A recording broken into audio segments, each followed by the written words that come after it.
YouTube, what up? So this morning, my mom sent me and my brother a text message, basically saying if we were available to talk.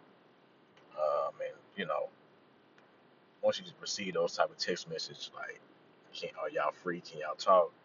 You know, it's something going on, and so I kind of knew something was happening.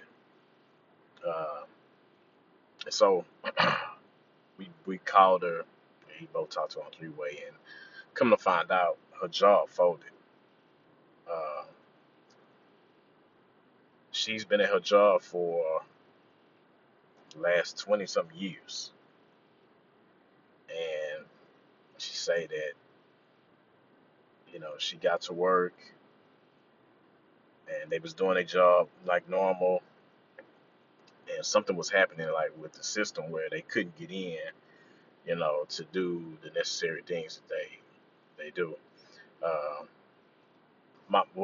what my mom does, she's like an accountant. She works with oil and gas companies in regards to like keeping up with their books, making sure they, payroll and all that's taken care of. So anyway, they have contracts with different oil and gas companies, but there's a software or system that they use that, allows them access to take care of those things.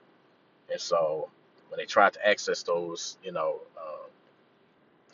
the bookkeeping, they couldn't get in. So they called, um, the companies, and it's like trying to see what was going on. And so the company representative told them like, hey, we've canceled our contract with you. And um, we told, we'll just say Robert, which is the, we'll call him Robert, but Robert's supposed to be the owner of the company that my mom works for. We told Robert this last week, and so um, you know, obviously he didn't tell you guys, but yeah, we would no longer be doing business with you. And so that was one company. So they called the rest of the companies and the same thing. And so every company that they had contracts with pretty much uh, no longer is doing business with them. They lost all their companies. This is a company that's been around longer than the time that my mama's been with them. I think I want to say they've been around for, man, maybe 40 years running it. Uh, having a lot of success in the oil and gas industry and the accounting industry.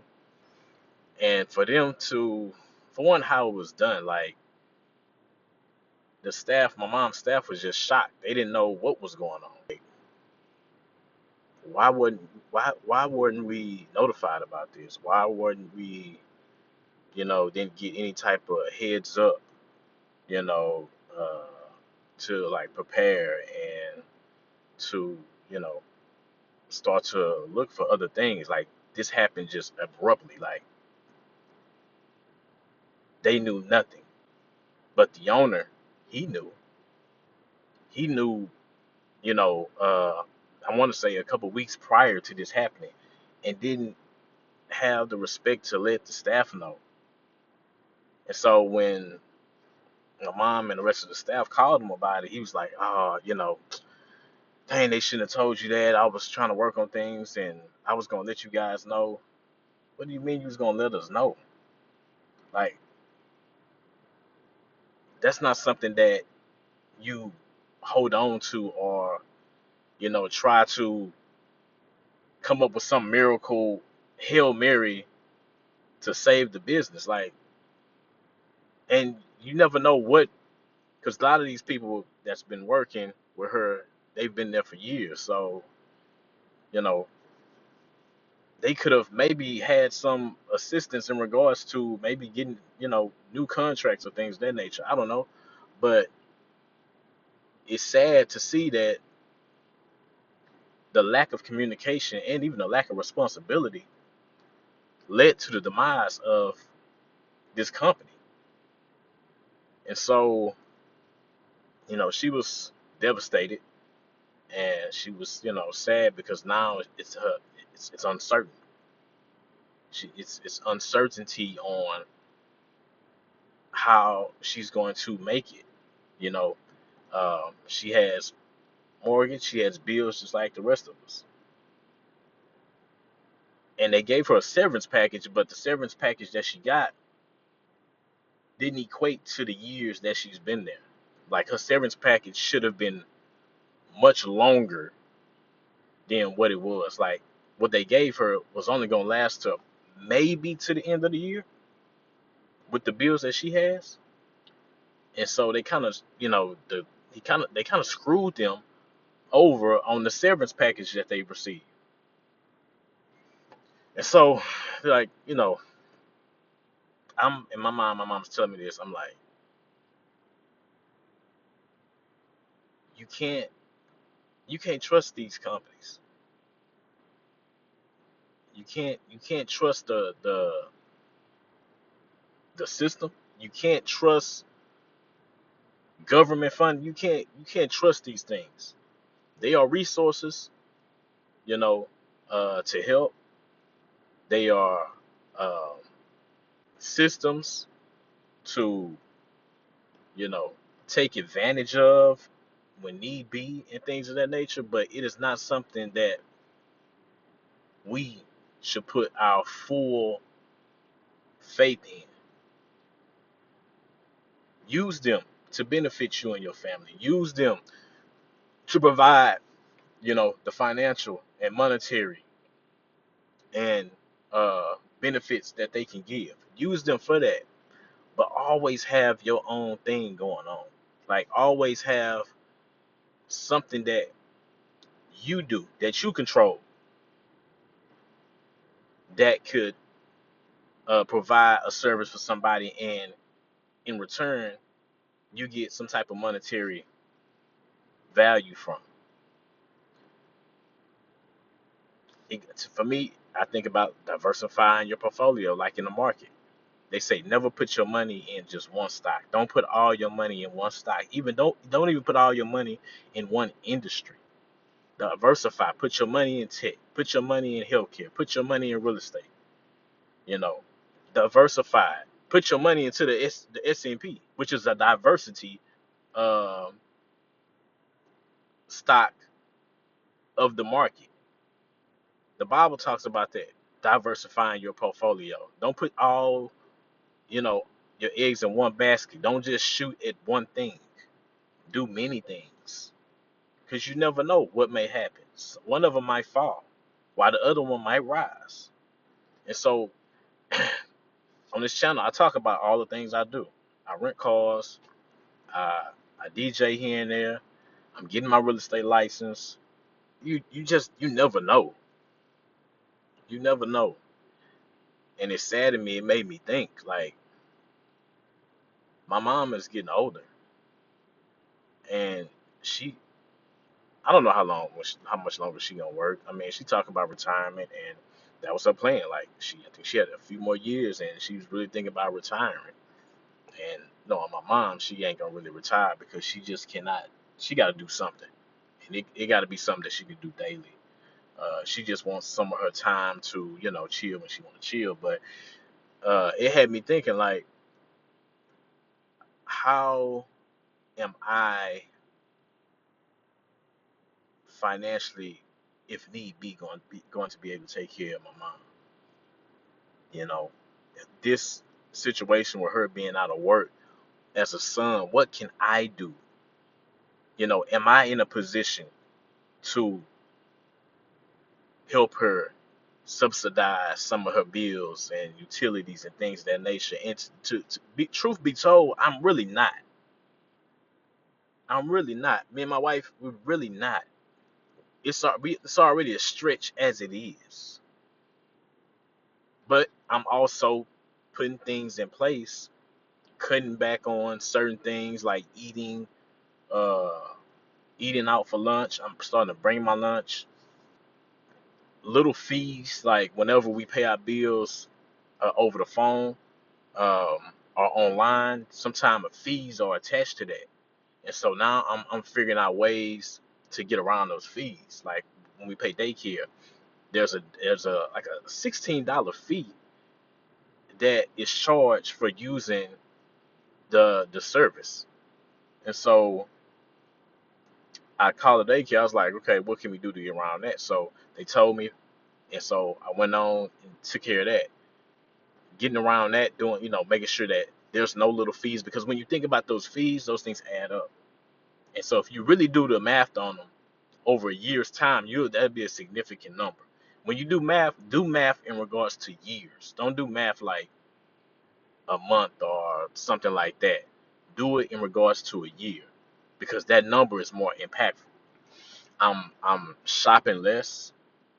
Uh, if I do shop, it's gonna be clearance. It's gonna be a sale or something like that. But I'm really not shopping a lot. So there's things that I'm putting in place to keep more money, and I'm generating money through some of my business. But basically, I need to push the pedal a little more, um, to start generating money where it's consistently coming in and greater amounts. Like I said, even though making small strides, I'm still making strides. And that's one thing that, I've said in some of my previous videos. I'm gonna celebrate those little small wins. Those are goals. I remember I used to pray that I get, consistent money through my rental cars. Well, now I'm getting consistent money through renting my cars out bi-weekly. I used to pray that, you know, man, I want, more DJ gigs, more offers to DJ and things of that nature. Now I'm turning down gigs, you know, because I have enough on my plate. Um, and what I'm making at my job, which is my biggest income. I'm making more than I've ever made. Uh, and then there's other prayers that I'm, you know, been praying and waiting for them to manifest, and I know it will. But in this scenario, and I don't even say scenario, but this situation that my mom in is definitely you know up my antennas, because things happen in life. She didn't know she was gonna go to work, and they was gonna say that you know, sorry, we're not a company anymore. Sorry, we don't have the full severance package that we can pay you. Sorry, we don't have uh, a referral that another company that you can go to and continue to work. Now you have to get back out there on the job market and find another job. Like, they're not going to tell you this, and you shouldn't even look for that. Should you get your full benefits package? Absolutely. But sometimes it doesn't happen. Sometimes we have, you know, a an expectation that these companies just will not fulfill. They might tell you something's gonna happen, they're gonna do this, and when stuff hit the fan, nope. Well, we weren't able to do, you know, the package that we said we was gonna give you, but this one is very, hey, this one is a pretty good one also. To change. Don't trust it. It is imperative. It's very important that you create money or create a service, create a job that you can do, that you can generate money for yourself. I've always wanted to be an entrepreneur. I always wanted to have my own business.